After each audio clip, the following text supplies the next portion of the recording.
for me, it's an unbelievable experience to every day for the past, 2.5 decades almost to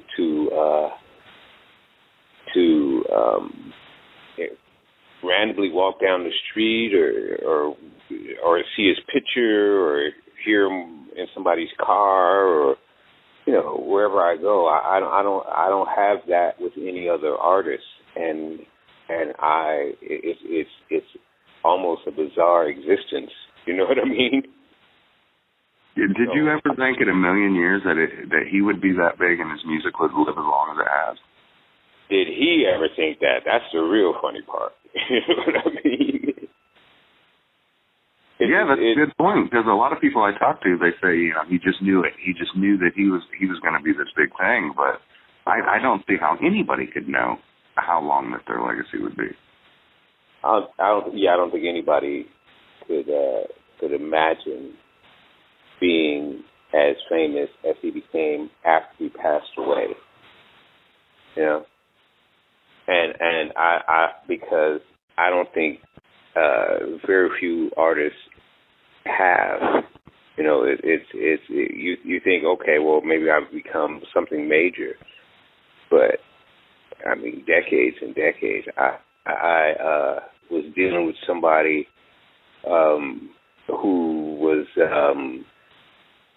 very proud of the fact that they had a song on the radio now, and they came at me with I have a song on the radio right now. What about you? What are you doing? And my response was, some of my music has been playing on the radio all over the world for the past 25 years, and so I understand and appreciate your joy in having achieved that, but I don't understand. A lot of my problem is I don't understand the attack against me. Why not be proud of yourself and let me be proud of you instead of saying what have I done? But in a sense, I do understand it. It's not that I haven't done anything since Tupac, and like we were discussing earlier, it's not that I hadn't worked with other artists.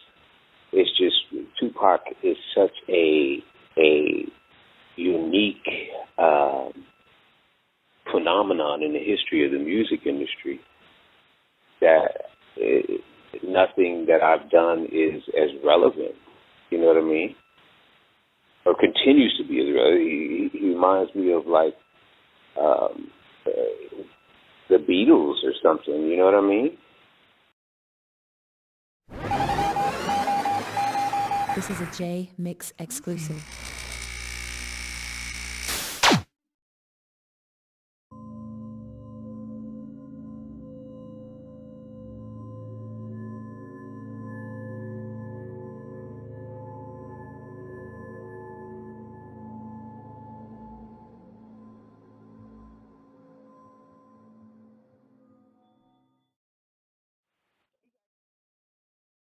It's just unbelievable. The impact is huge. Yeah, and for somebody who was there with him, it's you don't get it. I remember back maybe like a little. Well, no, at the same time when I was working with Pac, my neighbors was John Frusciante, the guitar player for the Chili Peppers. And their album Blood, Sex, Sugar, Magic was out. And we had a garage in between our houses, and we'd go, me and Anthony and Flea would play ping pong there, a lot of times, not every day. And then sometimes we'd go to this club called the Anti Club and do punk rock. I love punk rock. But I'd look at those guys and go, you guys have no idea how major you are, do you? None. You know what I mean? It was so funny, and so I think that when you're in the midst of something like when you like Tupac was, he was my friend. You know what I mean? And so was Stretch, and so was Big Syke, and so was Yak, and so was these guys that passed away, and it's hard on me. My friends passing away, but I think when you're so close to it, you can't see what other people see, and so I understand it theoretically or academically. I go, wow, yeah, I don't get it. I don't even know any other artists that have been as much of a phenomenon as he has been, and I know a lot of people in the music industry, but it's all, for me, it's just weird. You know what I mean? And I think the weirdest part is what has it made me think, God, that nobody really knows. I mean, people in the industry know, you know what I mean? But as far as the average person, no one knows. So I could just walk down the street and, you know, just enjoy life and pretty much be normal without having to deal with the ramifications of that level of fame, I guess. Do you find yourself, because the bar's set so high with that timeless music, do you find yourself feeling or thinking that you can never reach that pinnacle again? You know, with me, in all honesty, I don't look at it as if it's me who reached a goal. When I look at me and Pac, I look at like a guy who had been used to dealing with hip-hop producers who liked rapping to R&B, who looked at me as an R&B guy, who looked at me as a guy who could actually play piano, who actually knew when singers were in key, who actually made records, and who was actually working. I mean, he would just brag all the time that, man, I got people in my crew that's working with Boyz II Men, you know what I mean? Because I had done I did a remix of Boyz II Men's Thank You and played it for him before I even turned it into the record label, and he, you know, he listened to it and he dug it. And he was like, man, who is that singing? And I was like, Boyz II Men. And I guess for me it was just, you know, I a lot of dance remixes for like George Clinton and even him. I remixed Keep Your Head Up and Papaz song, and that's how I met him. But for him, he just thought I was just some great, phenomenal record producer. And I'm like, I'm really just a dance remixer, you know what I mean? But I do know how to play piano. I do know when people are in key, and I do know how to mix records as well as play the music and everything, because I hung out with my brother, who was doing a lot of great stuff,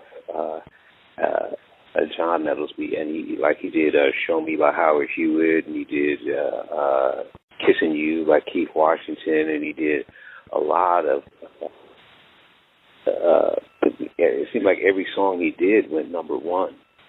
So it just kind of threw me in an environment where I'm hanging out with some of the top people in the industry, and my curiosity and love of music caused me to be there, sit there, and learn from some of the best how to really, really make records.